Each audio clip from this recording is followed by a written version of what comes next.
when you face more problem, usually you see sources develop anger.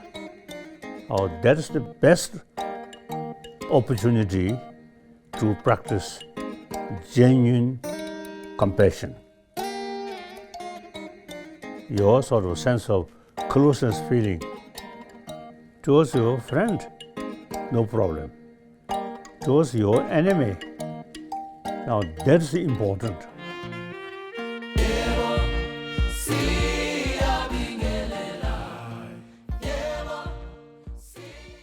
Your Holiness, we are here because the dialogue that you did with Bishop Tutu is turned into a film and has attracted a great deal of interest in the world.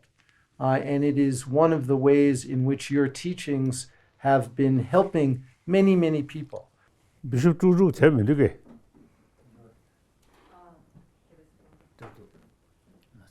So this is part of a project associated with this film. And what we would like to do, Your Holiness, is to ask a series of questions. Yes. My great spiritual friend, now no longer.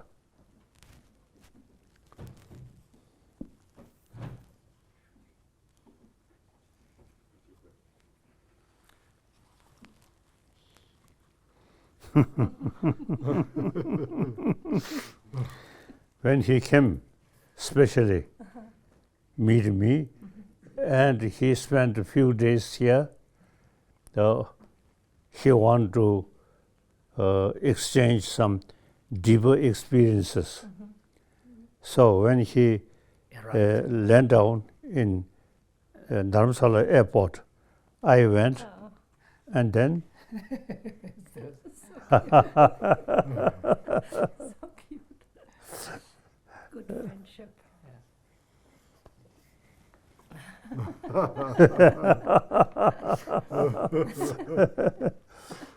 That's great. So we, at a few days, we have some discussions. And also, you see, he spent some time with me, meditation. In my room, one special statue, Avalokiteshvara statue, in front of there, we together some meditation.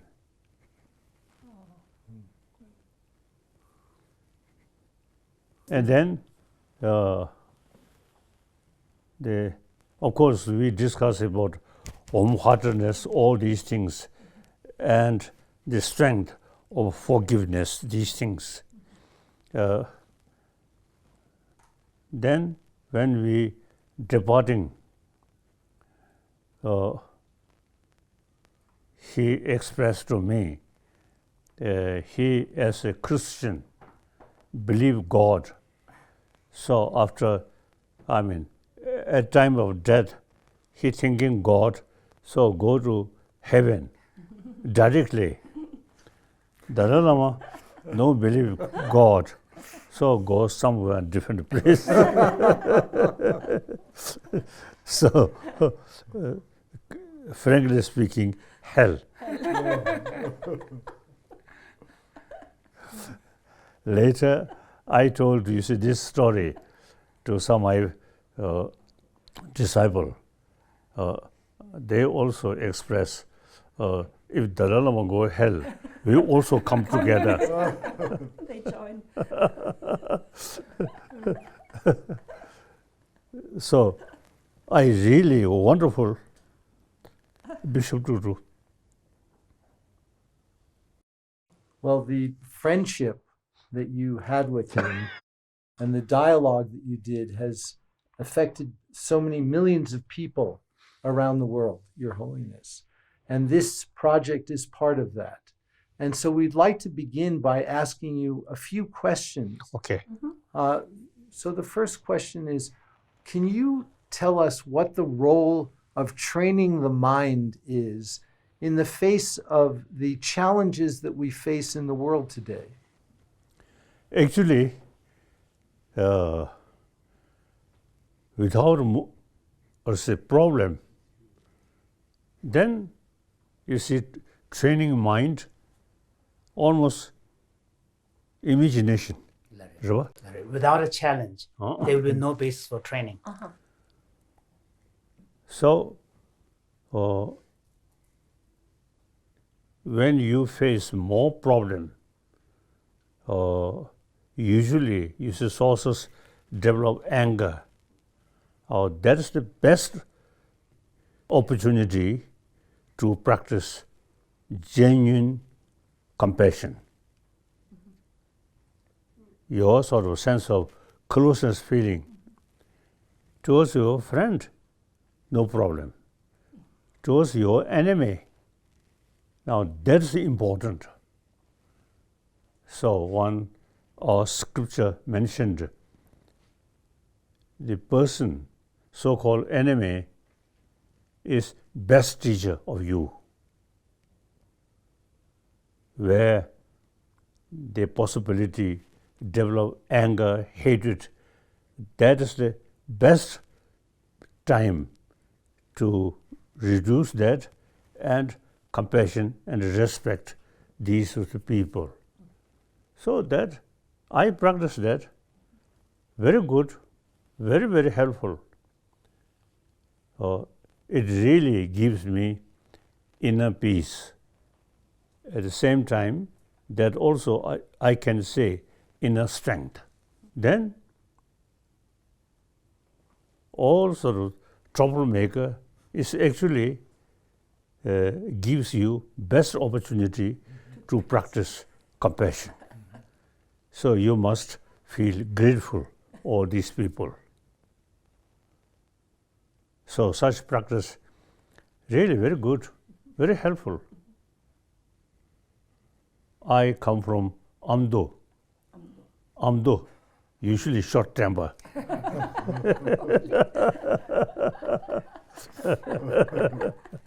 We have saying, "Chu murzo jishuna, pa murzo nishuis." So there's a saying in the Amdo region that if someone hits you once, you should hit that twice.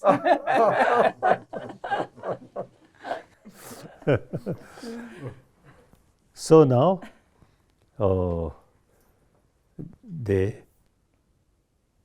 so long the altruism is concerned, the best book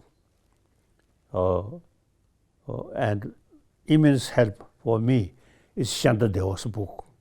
Bodhicharya Avatar, Guide to the Bodhisattva Way.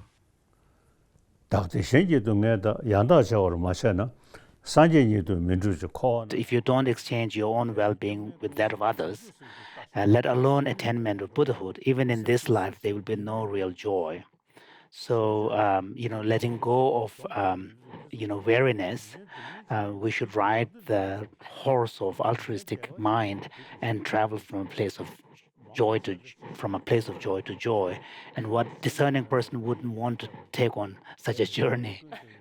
All the problems that are in the world stem from excessive self-focus, and all the joys in the world stems from a mind that orient towards others. So, and what more needs to be said? Simply compare where we are and where the enlightened Buddhas are. When I get deep sleep, very peaceful sleep, some mosquito come, then little anger.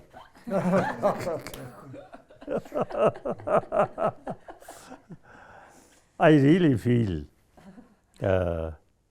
my life all faces trouble. But this kind of life, the immense help, training of mind, that really gives me inner strength.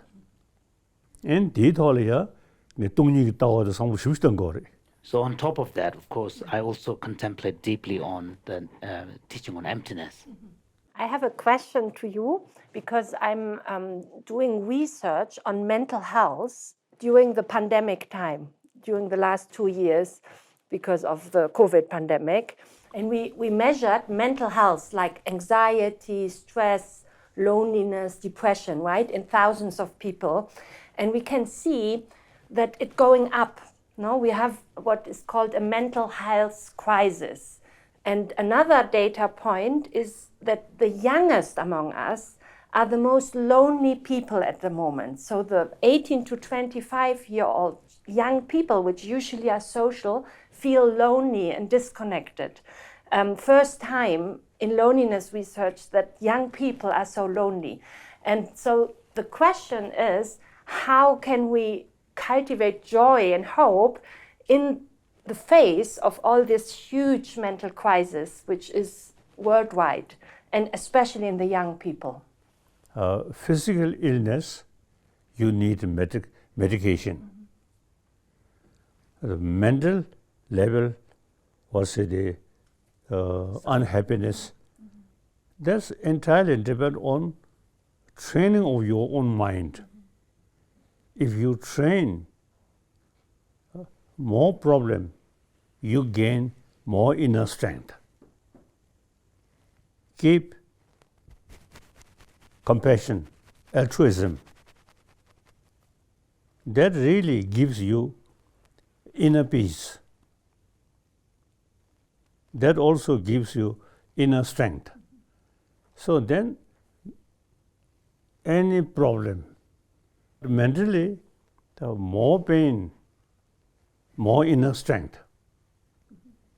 So, that's my own experience. And I'm a practitioner of bodhicitta or altruism. It's really immense help. Your Holiness, your teachings on this have been helpful to so many millions, billions of people on the planet. I remember the time when you visited NIH in Washington and you went to the hospital and saw sick patients, many of whom didn't even know who you were, and we could see how beneficial your compassion was for these patients. It touched so many people, and there were Nobel laureates who were with us who had never seen anything like this in their life before. It was so meaningful. And I wanted to ask you, Your Holiness, one of the things that we see in our research is that young children, as you were telling us yesterday in our meeting, they come into the world warm-hearted. They come into the world with basic goodness. And we see in the United States, when they begin nursery school early, when they're 4 years old, they show this kindness. But over the course of school, they become more selfish. So the question is, what can we do to help nurture these qualities that we come into the world with, but we sometimes lose? Since some time back, I have strong because of the view. Modern education, very useful, but not much talking about peace of mind. So now I thinking my visit Delhi, I want to meet some professors of some Delhi universities in our education, not as a religion, but simply how to strengthen basic human nature. Qualities. Human being, as soon as we born, the mother's compassion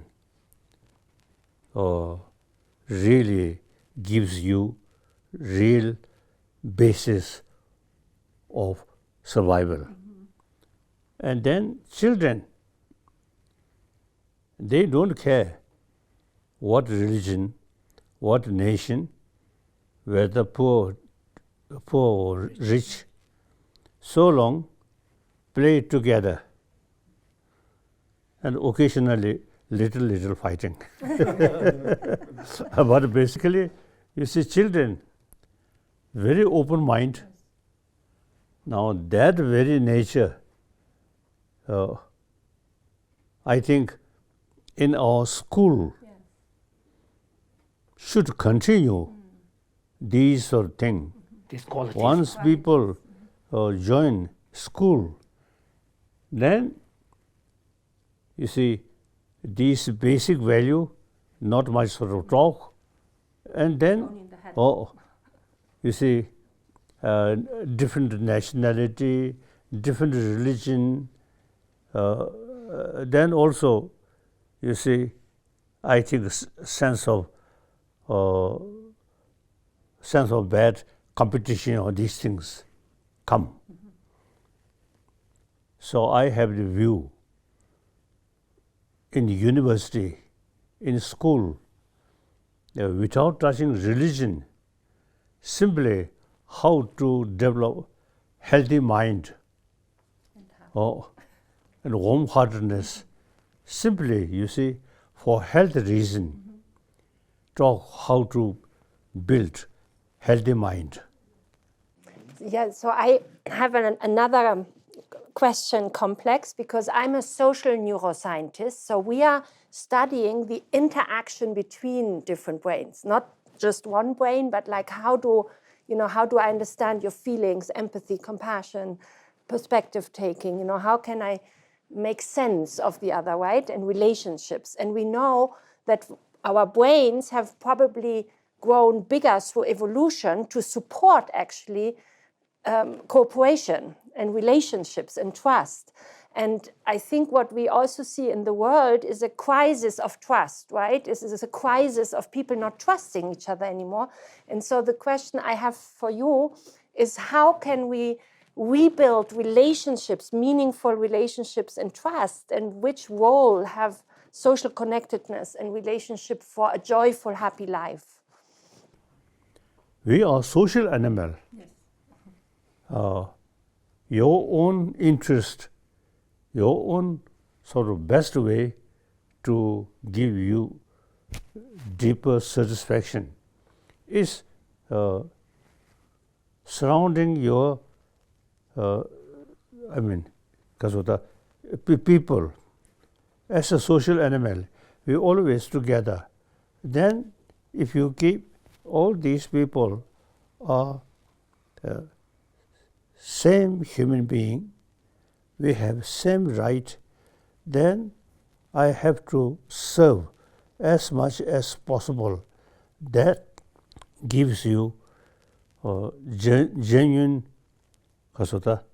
satisfaction, happiness.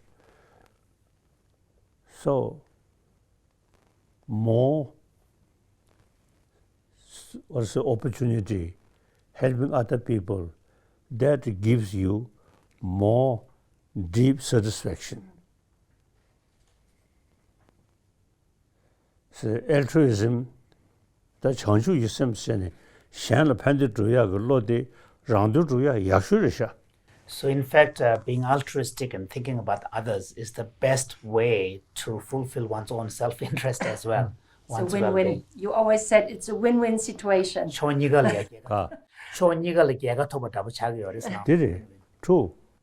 So, basic human nature is as social animal, warm-heartedness there.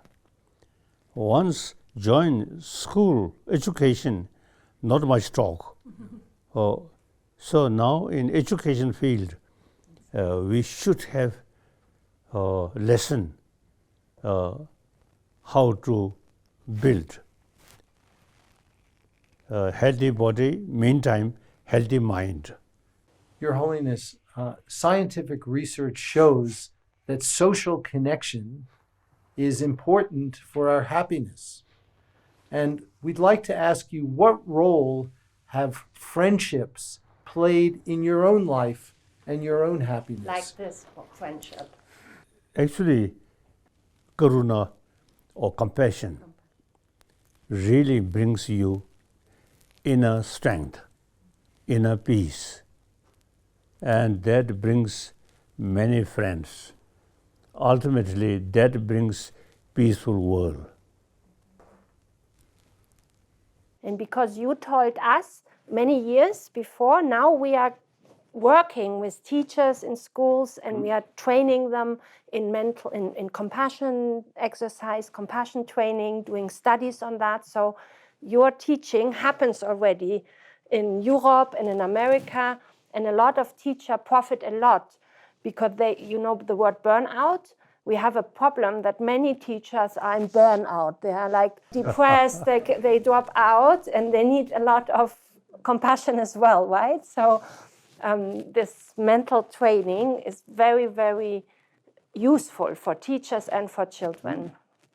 We did a study, Your Holiness, where we trained teachers to follow Tanya, trained teachers in warm-heartedness, to cultivate warm-heartedness before COVID, before the pandemic, and we followed them during the pandemic. The teachers who received the training were 6 times more likely to still be teaching. The other teachers were all burned out and left the profession. Mm-hmm. So they found their vitality, their purpose. I think my own little experience, those subjects which I learned from my tutor, when tutor showing little sort of serious face, that not much sort of deep. No. My teacher, you see, while give me explanation, these philosophy or this sophisticated subject, mixing with the joke. Was it? Yes. Or with smile. These lesson really deeply also touch my mind. So the human nature. And humor, no? His Holiness, you have so much humor, so you're the best teacher because you laugh all the time. How did you manage to go through your life and laughing all the time? Humor is one of your big strengths too, right?